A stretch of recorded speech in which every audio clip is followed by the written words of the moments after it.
Good morning, students. In today's commerce section, we are going to continue with Unit 2, Forms of Business Organization, Chapter 6, Joint Stock Company 1. In this chapter, we will be able to get the meaning of joint stock company, the characteristic advantages of joint stock company, types of companies, memorandum of association and content, articles of association and its contents, prospectus and its content. Let me tell you what is joint stock company. Joint stock company is a form of organization where all the limitations of the sole proprietorship and the partnership form of organizations can be removed. The joint stock company form of organization provides an answers to the limitation of the earlier form of organizations. The improvement in science and technology, transport and insurance have helped the expansion of trade and industry. So, this joint stock company form of organization is an organization where the public will invest the money and that investment can be used for large scale production.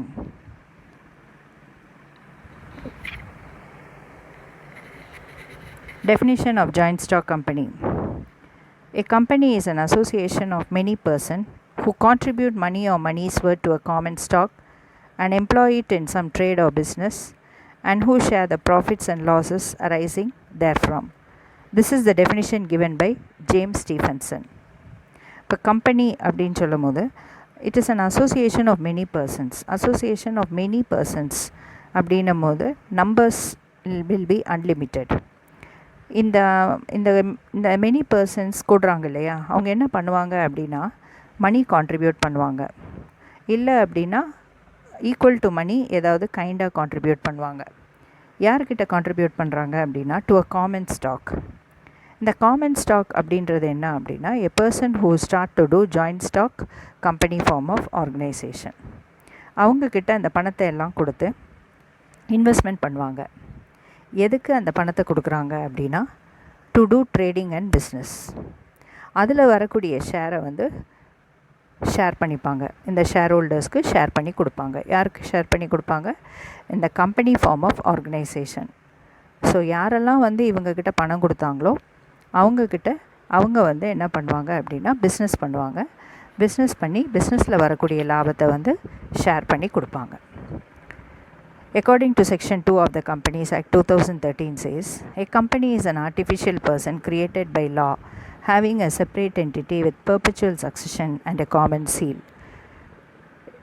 ஒரு கம்பெனியை artificial பர்சனாக நம்ம consider பண்ணிக்கணும். அதாவது அவங்களும் ஒரு அதாவது ரூபம் இல்லாத ஒரு மனுஷனாக நம்ம கன்சிடர் பண்ணிக்கணும். That is called as artificial person. And how this person is கிரியேட்டட்னா it is created by law. It has a separate entity அப்படின்னும் போது enterprise with perpetual succession. Perpetual சக்சஷன்னா continuity in life and a common seal. Common seal அப்படின்னா அந்த company பேரில் ஒரு சீல். The characteristics of joint stock company. First one, associations of person. A company is an association of person.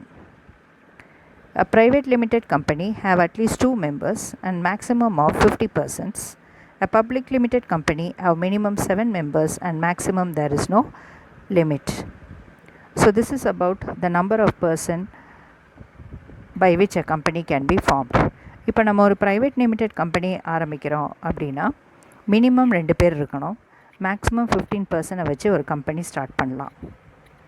இப்போ அதுவே நம்ம ஒரு பப்ளிக் லிமிடெட் கம்பெனி ஸ்டார்ட் பண்ணுறோன்னா மினிமம் 7 பர்சன்ஸ் இருக்கணும். ஆனால் மேக்ஸிமம் அன்லிமிட்டெட், எவ்வளோ பேர் வேணாலும் இருக்கலாம். Independent legal entity. What does this characteristic says? The company is created under a law and it has separate legal entity. It acts independently of its members. அப்படின்னா கம்பெனியை நம்ம ஒரு ஆர்டிஃபிஷியல் பர்சனாக கன்சிடர் பண்ணோம். அந்த ஆர்டிஃபிஷியல் பர்சனுக்கும் அங்கே ஒர்க் பண்ணுற, அதாவது அந்த கம்பெனியோட ஒர்க் பண்ணுற மெம்பர்ஸ்க்கும் there will not be any link. Okay, once the joint stock company is started, the company keeps on moving unaffected by any of the happenings of the members. அதாவது வந்து death, insolvency, லொனான்சி, இந்த மாதிரி அந்த கம்பெனியில் work பண்ணுறவங்களுக்கு என்ன நடந்தாலும் company போயிட்டே இருக்கும். ஃபார் எக்ஸாம்பிள் இப்போ நம்ம ஸ்கூல் எடுத்துக்கோங்க. நம்ம ஸ்கூல் வந்து நிறைய ஸ்டூடெண்ட்ஸ் வந்து இதுக்கு முன்னாடி உங்களுக்கு முன்னாடி சீனியர்ஸ், ஜூனியர்ஸ்னு நிறையா படித்து பேர் போயிட்டே இருக்காங்க. நம்ம ஸ்டூடெண்ட்ஸுக்கு டீச்சர் அங்கே ஒர்க் பண்ணுறவங்களுக்கு என்ன வேணாலும் நடந்திருக்கலாம். ஆனால் யாருமே வந்து ஸ்கூலை வந்து இது பண்ண முடியல. ஃபஸ்ட் ஒருத்தர் மேனேஜ் பண்ணிட்டுருந்தாங்க, இப்போ அந்த மேனேஜ்மெண்ட் இன்னொருத்தர் கையில் போயிருக்கு. ஸோ இந்த மாதிரி கம்பெனியும் இதே மாதிரி தான். ஓகே ஸ்டூடெண்ட்ஸ், ஸோ அங்கே இருக்கிற மெம்பர்ஸ் வந்து யார் வேணாலும் அப்பாயிண்ட் ஆகலாம், யார் வேணாலும் டிஸ்மிஸ் ஆகலாம், இல்லை வேலையை விட்டு போகலாம். ஆனால் கம்பெனி போயிட்டே இருக்கும். Independent legal entity. Next is limited liability. இப்போ அந்த கம்பெனியோட லைபிலிட்டி என்ன அப்படின்னு நம்ம பார்த்தோம்னா, இப்போ நம்ம ப்ரீவியஸ் செஷனில் படிச்சிருக்கோம். சோல் ட்ரேடரோட லைபிலிட்டி அன்லிமிட்டெட். ஓகே, பார்ட்னர்ஷிப்போட liability joint and several liability. ஆனால் இந்த கம்பெனி ஃபார்ம் ஆஃப் ஆர்கனைசேஷனில் லைபிலிட்டி வந்து லிமிட்டெட். அப்படின்னும் போது கம்பெனிக்கு ஏதாவது லாஸ் வந்துச்சு அப்படின்னா கம்பெனியில் ஒர்க் பண்ணுற மெம்பர்ஸ் கிட்டேருந்து எதுவுமே வாங்க மாட்டாங்க. யார்? கிரெடிட்டர்ஸ்னால எதுவுமே வாங்க முடியாது. வை? பிகாஸ்னால் the liability is limited. Next common seal. இப்போ இந்த கம்பெனிக்கு வந்து ஒரு ஆர்டிஃபிஷியல் பர்சன் அப்படின்னு நம்ம சொல்லியிருக்கோம். அந்த ஆர்டிஃபிஷியல் பர்சனுக்கு சிக்னேச்சர் போட முடியாது. ஓகே, ஸோ அதனால் அந்த ஆர்டிஃபிஷியல் பர்சனோட ப்ரூஃப்காக வேண்டி ஒரு காமன் சீல் நம்ம ரெடி பண்ணோம். That seal must be affixed in all the documents whichever go out of the company. அப்போ தான் வந்து அந்த டாக்குமெண்ட் அந்த கம்பெனியிலேருந்து வெளியே போனதுக்குள்ளே proof. The directors must witness the affixation of the seal. That means அந்த சீலை சீல் பண்ணதுக்கப்புறம் டைரக்டரோட சைன் இருக்கணும். That's all it can be done. Okay, otherwise it is meant that this particular document has come out of this particular company. அந்த கம்பெனியோட name, seal, name, address இருக்கும். So எந்த கம்பெனின்னு தெரியும். அதை எப்படி கண்டுபிடிப்பாங்கன்னா அந்த சீல் வச்சு தான் கண்டுபிடிப்பாங்க. இப்போ ஃபார் எக்ஸாம்பிள் நம்ம ஸ்கூல், இப்போ சென்ட் ஜான்ஸ் பேப்பர் ஒரு ஒயிட் ஷீட் இருக்குது, அது நம்ம ஸ்கூல் பேப்பர்னு வந்து எப்படி நம்ம கண்டுபிடிக்கிறோம்? அந்த பிரிண்டிங் அடிச்சிருப்பாங்க சென்ட் ஜான்ஸ்னு. சப்போஸ் அந்த பிரிண்டிங் இல்லை அப்படின்னா நம்ம என்ன பண்ணுவோம்? இது நம்ம ஸ்கூலோட தான் அப்படின்னு சொல்லிட்டு நம்ம ஸ்கூலில் இருக்கிற ஒரு சீலை வந்து வச்சு கொடுத்துருவோம் இல்லையா? அதுதான் காமன் சீல். நெக்ஸ்ட்டு வந்து transferability of shares. The members in public limited company can transfer their shares easily, but a private limited company the members cannot transfer the shares. இப்போ கம்பெனி அப்படின்னா 2 கம்பெனியாக ஸ்டார்ட் பண்ணலாம். ஒன்று பப்ளிக் லிமிடெட் கம்பெனியாக start பண்ணலாம், இன்னொன்று private limited கம்பெனியாக start பண்ணலாம். இந்த பப்ளிக் லிமிடெட் கம்பெனினா என்ன, ப்ரைவேட் லிமிடெட் கம்பெனினா என்னன்னு நம்மளோட ஃப்யூச்சர் செக்ஷனில் நம்ம டிஸ்கஸ் பண்ணலாம். You got me students? Okay, so இதில் வந்து பார்த்தோம்னா இந்த ட்ரான்ஸ்ஃபரபிலிட்டி ஆஃப் ஷேர்ஸை வந்து யார் பண்ண முடியும் அப்படின்னா பப்ளிக் லிமிடெட் கம்பெனிஸ் மட்டும் தான் ட்ரான்ஸ்ஃபர் பண்ண முடியும். ப்ரைவேட் லிமிடெட் கம்பெனிஸில் ஷேர்ஸ் வாங்கினவங்க இன்னொருத்தர்கிட்ட ட்ரான்ஸ்ஃபர் பண்ண முடியாது. Next separation of ownership and management.